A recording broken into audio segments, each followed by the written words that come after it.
अजीज़ दोस्तों, अस्सलाम वालेकुम, नमस्ते, सत श्री अकाल, जय जिनेंद्रा, गुड आफ्टरनून। अजीज़ दोस्तों, यूरोप के हवाले से कुछ खबरें हैं। मैं यूरोप पे जाने से पहले थोड़ा आपको अफ़गानिस्तान, सीरिया, ईरान के कुछ मामलात डेवलप हुए हैं उसके बारे में बताना चाहूँगा। अजीज़ दोस्तों, अफ़गानिस्तान के मामलात ज़रा ओल दो के तालिबान सरकार का अब काफ़ी कंट्रोल है अफ़गानिस्तान के ऊपर, लेकिन अंदरूनी तौर पे इनके आपस में कुछ मामलात ख़राब चल रहे हैं। क्योंकि आपको पता है तालिबान एक ग्रुप ऑफ वारलॉर्ड्स का है जिसमें मुख्तलिफ वारलॉर्ड्स हैं और उनमें किसी के पास होम मिनिस्ट्री है, किसी के पास क्या है। इसमें मुल्ला हैबतुल्लाह इज़ स्ट्रॉन्गेस्ट अफ़गानिस्तान के तालिबानों में, लेकिन आपस में इनकी एक दूसरे से नाराज़गियाँ बढ़ती जा रही हैं। हुआ यह है कि हैबतुल्लाह, जिसको कि तालिबान अपना अमीरुल मोमिनीन मानते हैं, उन्होंने अपने लिए एक अलग 40,000 लोगों की फोर्स बनाने का स्टार्ट कर दिया है और कंधार में ये सारा काम हो रहा है। जबकि हैबतुल्लाह के बारे में ये भी बताया गया है कि ये मुख्तलिफ, क्योंकि अफ़गानिस्तान एक ट्राइबल सोसाइटी है, मुख्तलिफ कबीले हैं और कुछ जंगी कमांडोज़ हैं, उनसे मिल के उनको लालच दे के उनको वो करके अपनी तरफ लेने की कोशिश कर रहा है। एक एनालिस्ट हैं रहमतुल्लाह नबील, उन्होंने ये बताया है कि कंधार के तालिबान रहनुमाओं और जर्नलिस्टों से बात की तो उन्होंने ये कहा कि हमारा नाम नहीं लेना, लेकिन ये सारी बातें सही हैं। तालिबान की अंदरूनी सफ़ों में शेख हैबतुल्लाह की सख्त पॉलिसीज़ की वजह से कुछ शिकायतें हो रही हैं। ख़ास तौर पे जैसे लड़कियों की एजुकेशन को लेके वेस्ट बहुत ज़्यादा प्रेशर डाल रहा है, तो उस पर तालिबान के कुछ ग्रुप नरमी इख्तियार करने का सोच रहे हैं, लेकिन मुल्ला हैबतुल्लाह इसको शुरू नहीं कर रहे। तालिबान के एक इम्पोर्टेंट लीडर मौलवी हिदायतुल्लाह बदरी, जिसको कि मौलवी गुल आगा के नाम से भी जाना जाता है, उसके रेजिग्नेशन की भी खबरें आ रही हैं।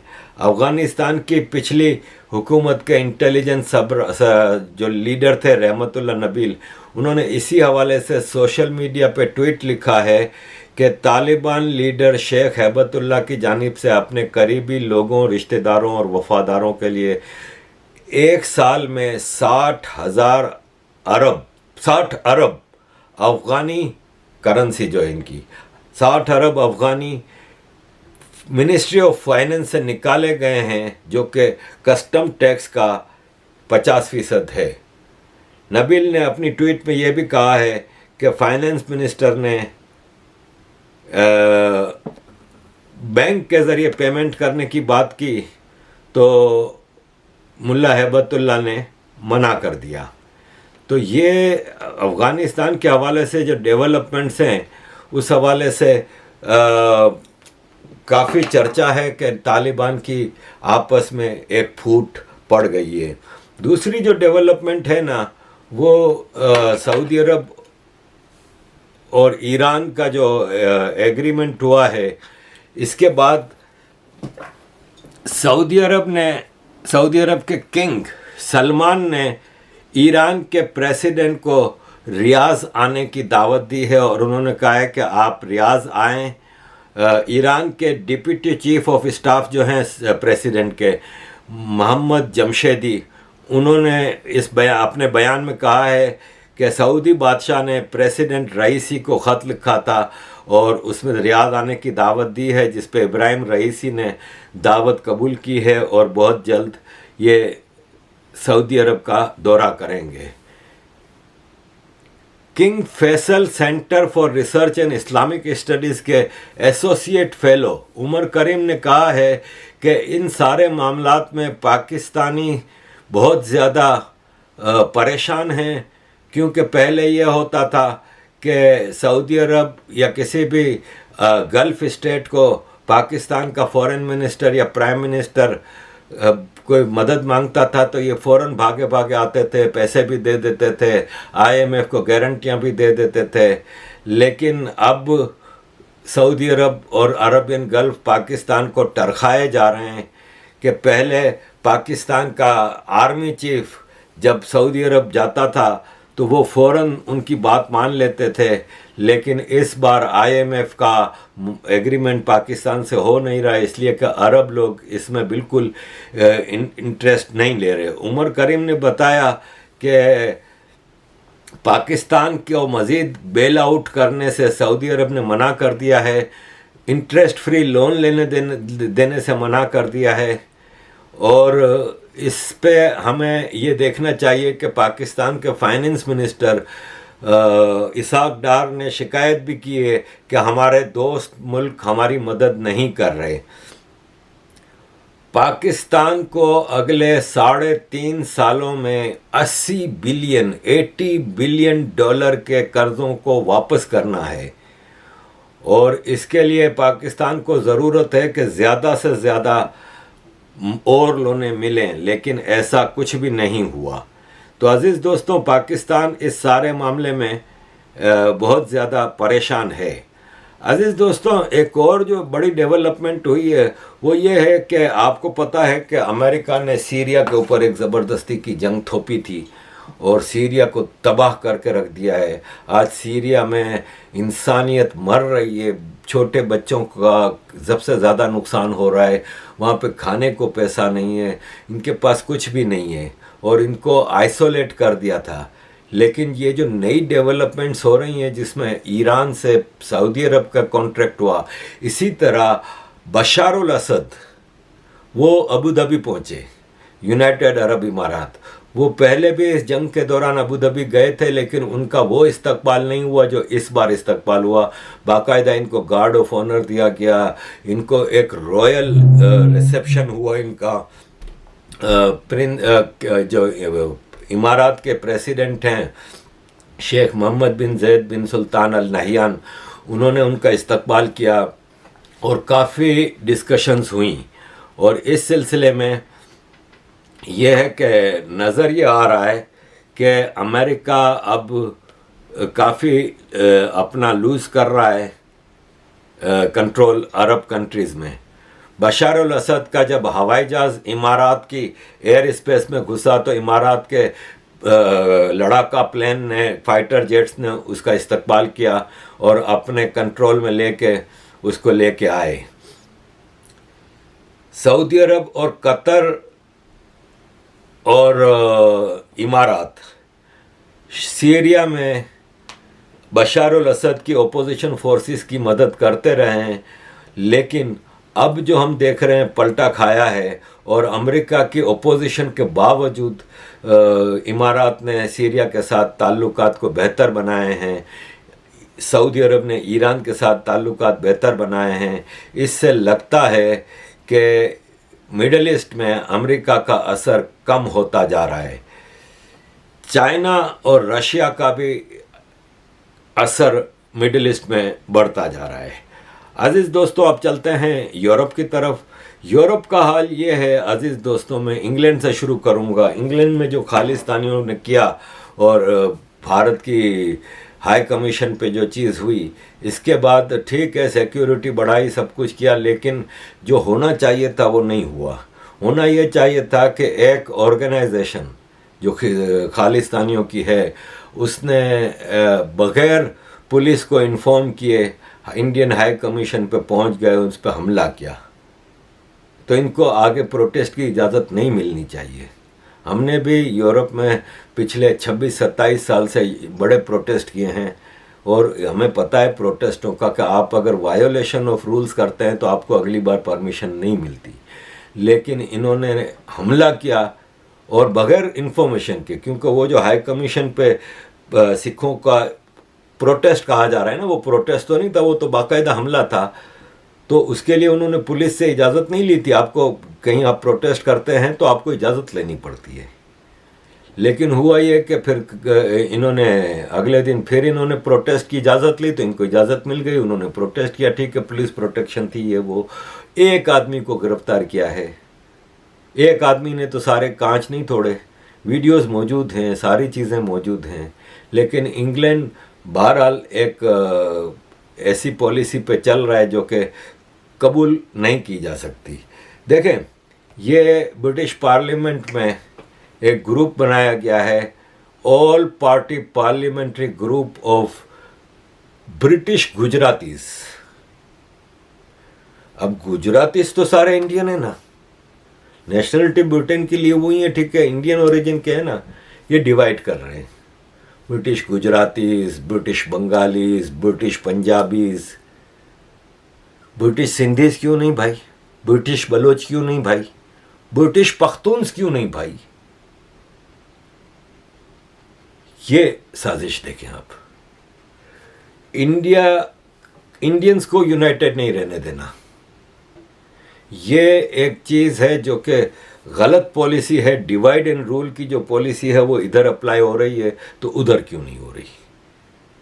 अजीज दोस्तों, पिछले दिनों ब्रिटिश पार्लियामेंट में एमपी एंड्रयू ने American national library of medicine के डेटा से कुछ फिगर्स निकाले और अपनी स्पीच में बताने लगे कि सीरियस एडवर्स इवेंट्स शुरू हो गए कोविड वैक्सीन के, और हर 10,000 आदमी में से जो फाइज़र के जिसने भी वैक्सीन लगाई है उसके 10,000 में से 10 लोगों को ये एडवर्स इफेक्ट्स हो रहे हैं, और जिसने मॉडर्ना की वैक्सीन लगाई है हर 10,000 में से 15 को ये एडवर्स इफेक्ट हो रहे हैं। लेकिन उस वक्त कंजर्वेटिव लेबर सारे मेंबर हॉल छोड़ के चले गए, वो सुनने तक को तैयार नहीं, क्योंकि ये एक साजिश है। देखें, बिल गेट्स से उसने कंप्यूटर बनाया, विंडोज़ बनाई ना, सबसे पहले क्या बनाया? वायरस बनाया ताकि एंटीवायरस बेच सके। इसी तरह इसने वैक्सीन बनाई, तो उसके लिए आपको वायरस तो पैदा करना है ना भाई। तो ये सब चीज़ें जो एलिट है ना, जो corporate sector of America and UK, Europe, ये इन चीज़ों में शामिल है। अजीज़ दोस्तों, थोड़ी बात कर लें यूरोप की। फ्रांस में बहुत ही हंगामे हो रहे हैं, बहुत ही ज़्यादा हंगामे हो रहे हैं, और ये हंगामे कोई मुसलमान या अफ्रीकी या ये नहीं कर रहे, ये फ्रेंच लोग कर रहे हैं। इसलिए कि फ्रांस के प्रेसिडेंट एमेनुअल मैक्रों ने कुछ नए कानून बनाए और रिटायरमेंट की एज को 62 से 64 पे ले गए हैं, जिससे बहुत ज़्यादा नाराज़गी हुई है। और जॉब्स के हवाले से ये जो नए लॉज आए हैं उस पर काफ़ी फ्रेंच लोग गुस्से में हैं और उन्होंने हंगामे करने शुरू कर दिए। उसमें स्ट्राइक्स ज़बरदस्त चल रही हैं मुख्तलिफ़ चीज़ों की, जैसे कचरा उठाने वालों ने स्ट्राइक्स की हुई है कई हफ्तों से, और वहाँ पे पेरिस के गली कूचे में कचरे के ढेर लगे हुए हैं, जगह जगह कचरों के ज़बरदस्त ढेर लगे हुए हैं। शॉपिंग सेंटर्स के पास, सिटी सेंटर्स में, टूरिस्टिक एरियाज़ पे हर जगह कचरे के ढेर लगे हुए हैं, क्योंकि स्ट्राइक्स चल रही हैं। इसके अलावा हंगामे, तोड़ फोड़, ये सब भी हो रही है। हालांकि फ्रेंच प्रेसिडेंट ने ये जो लॉज गलत या सही, ये लंबी बहस है, लेकिन फ्रेंच प्रेसिडेंट ने अपने प्रेसिडेंशियल इलेक्शन में जो मैनिफेस्टो है उसमें ये जिक्र किया था कि मैं ये करूँगा। तो उनको वोट देख के जो पब्लिक लाई है वो ज़ाहिर है उसको सपोर्ट करती थी, वरना उनको वोट क्यों देती। लेकिन बहरहाल बहुत ज़्यादा हंगामे फूट पड़े। फिर फ्रेंच प्रेसिडेंट के पास पार्लियामेंट में मेजॉरिटी थी और वो चाहते तो पार्लियामेंट से इसको पास करा सकते थे, और वो बिल पार्लियामेंट में पेश होना था, लेकिन जिस दिन पेश होना था उसी दोपहर को फ्रेंच प्रेसिडेंट ने प्रेसिडेंशियल डिक्री के तहत वो लोग पास कर दिए, क्योंकि फ्रेंच कॉन्स्टिट्यूशन में प्रेसिडेंट्स को पावर है कि वो कोई लॉ चाहे तो बगैर पार्लियामेंट के भी इम्पोज कर सकता है। तो वो प्रेसिडेंट मैक्रों ने अपने प्रेसिडेंशियल डिक्री के ज़रिए लागू कर दिए हैं। अभी तक फ्रांस में इसके हंगामे जारी हैं और लेट्स सी कि ये कहाँ जाके रुकता है। अजीज़ दोस्तों, स्वीडन में सेकेंड वर्ल्ड वार के बाद सबसे ज़्यादा इन्फ्लेशन है, खाने पीने की चीज़ें इस हद तक बढ़ गई हैं कि लोगों के पास बहुत ज़्यादा मुश्किलात हो गई हैं। आम चीज़ें जैसे अंडे, दूध, डबल रोटी की कीमत 40 से 50% बढ़ गई है। और हम तो इंग्लैंड में ये अरसे से देख रहे हैं कि हमारे यहाँ तो बहुत ज़्यादा बढ़ गई है। एक मामूली मिसाल है कि मैश पोटैटो का पैकेट 1 पाउंड का मिलता था, अब 2.5 पाउंड का है। 150% बढ़ गई है। टमाटर की प्राइस डबल हो गई है। हर चीज़ 1.5 गुना 2 गुना हो गई है और बड़े सिस्टमेटिक तरीके से हुआ है। अब उसमें ब्रेग्जिट का भी वजह से हुआ है, रशिया यूक्रेन वार की वजह से भी हुआ है, कोविड की वजह से भी हुआ है। हम लोगों का तो मामला बहुत ख़राब है। हमारे यहाँ एनर्जी प्राइसेस डबल से ज़्यादा हो गई हैं। तो स्वीडन का ये हाल है।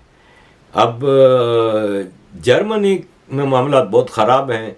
जर्मनी का मेंबर ऑफ यूरोपियन पार्लियामेंट है ना, उसने कहा है कि जर्मनी तेज़ी से सेंट्रल यूरोप का लिबनान बनने जा रहा है। जर्मनी में हालात मतलब एक साइलेंट बॉम्ब होता है ना, वो समझ लें साइलेंट बॉम्ब की तरह फटने वाला है वहाँ पे। 1500 माइग्रेंट हर हफ्ते जर्मनी में स्मगल किए जा रहे हैं। जर्मनी चारों तरफ से डिफरेंट कंट्रीज से घिरा हुआ है। डेनमार्क है, मुख्तलिफ इधर से फ्रांस है, स्विट्ज़रलैंड है, इटाली है, मुख्तलिफ मुल्कों से ऑस्ट्रिया है। तो उनके यहाँ आना आसान हो जाता है, रोड क्रॉस करना, क्योंकि डेवलप्ड कंट्री है, सबसे बड़ी इकोनॉमी है यूरोप की। तो होता यह है कि जो माइग्रेंट यूरोपियन यूनियन में घुसता है ना, चाहे वो हंगरी में, पोलैंड में, इटली में, कहीं भी, उसकी कोशिश होती है कि बाकी मुल्कों की इकोनॉमी इतनी स्ट्रांग नहीं तो वो फ़ौरन जर्मनी पहुँचे, तो वो जर्मनी पहुँच जाता है किसी तरह से कोशिश करके। तो जर्मनी के ये हालात हैं कि वहाँ पे हर हफ्ते 1500 माइग्रेंट्स इलीगल पहुँच रहे हैं। अरबाइजेशन भी शुरू हो गया है वहाँ पे। अब रोड्स के नाम अरबिक में लिखे जा रहे हैं। ये पहली बार यूरोप में हो रहा है। यूरोप में पहली बार अरबिक में रोड्स के नाम लिखे जा रहे हैं। शारा अलर स्ट्रासे, उसको शारा अलर। तो जर्मनी के मामला काफ़ी तेज़ी से ख़राब हो रहे हैं और इसमें वहाँ की सरकार की कमज़ोरी कह सकते हैं। अजीज़ दोस्तों, वापस मैं इंग्लैंड की तरफ आऊँगा। इंग्लैंड में अगेन यूरोप का पहली बार रमज़ान की लाइटिंग लगाई गई हैं। 30,000 बल्ब सेंट्रल लंदन में, लंदन के मुसलमान मेयर ने, सादिक खान ने 30,000 लाइटों से लंदन में रमज़ान का इस्तकबाल किया है। सादिक खान ये कहते हैं कि हमारे पास पैसे नहीं हैं, लंदन की म्यूनसिपैलिटी गरीब हो गई है, हमारे पास पैसे नहीं हैं, इसलिए नित नए टैक्स लगाते हैं। हमारा कौंसल टैक्स बहुत ज़्यादा बढ़ा दिया है। इस तरह कौंसल के मुख्तलिफ टैक्स अब जो कंजेशन चार्जेस और ये सब चीज़ें, लंदन ट्रांसपोर्ट में तेज़ी से महंगाई कर रहे हैं, लेकिन सहूलतें ख़राब हो रही हैं और बैंकरप्सी की तरफ जा रहा है लंदन ट्रांसपोर्ट, लंदन म्यूनसिपैलिटी। और ऐसे में इनके पास ये फजूल खर्ची के लिए पैसे हैं। बात दरअसल ये है कि यहाँ पे क्रिसमस और ईस्टर के मौके पे इस तरह की सजावट हम देखते थे। वो इसलिए कि ये हिस्टोरिकली क्रिश्चियन कंट्री हैं और आज भी मेजॉरिटी क्रिश्चियन कंट्री हैं। लेकिन अगर आप माइनॉरिटीज़ की अपीजमेंट करते हैं तो फिर खाली मुसलमान क्यों भाई? ज्यूस के नया साल आता है या उनका ओम कपूर आता है तो क्यों नहीं? हिंदुओं की होली दिवाली पे क्यों नहीं? सिखों के बैसाखी या गुरुओं के दिन के ऊपर क्यों नहीं? खाली मुसलमानों की अपीजमेंट क्यों? तो ये लंदन में जारी और सारी है। अभी पिछले दिनों आपको बताया था कि एक स्कूल में एक दिमागी तौर पे कमज़ोर बच्चे ने कुरान उसके हाथ से गिर गया था और कुछ हुआ था, वो मामला अभी तक ठंडा नहीं पड़ा। मुसलमान इतना ज़्यादा बदमाशी कर रहे हैं कि उसकी माँ को मस्जिद में आके, पब्लिक में आके माफ़ी मांगनी पड़ी। ये जो पब्लिक बैठी है ये उन मुसलमानों की है जो उसकी माफ़ी कबूल करने आए थे। इन मुसलमानों के सामने उस माँ को मस्जिद में आके माफ़ी मांगनी पड़ी। ये दो भाई हैं, शहबाज मियाँ और शहजाद मियाँ। इन लोगों के पास से बेडफोर्ड में हीरोइन और कोकीन निकली है 30,000 पाउंड की, और कैश निकला है। दोनों को सज़ा हुई है 4 साल और एक को 9 महीने। तो अज़ीज़ दोस्तों, ये इस वक्त यूरोप के हवाले से मेरे पास कुछ न्यूज़ थी जो मैंने आपके साथ शेयर की हैं। थैंक यू वेरी मच अज़ीज़ दोस्तों for all your support. Keep supporting.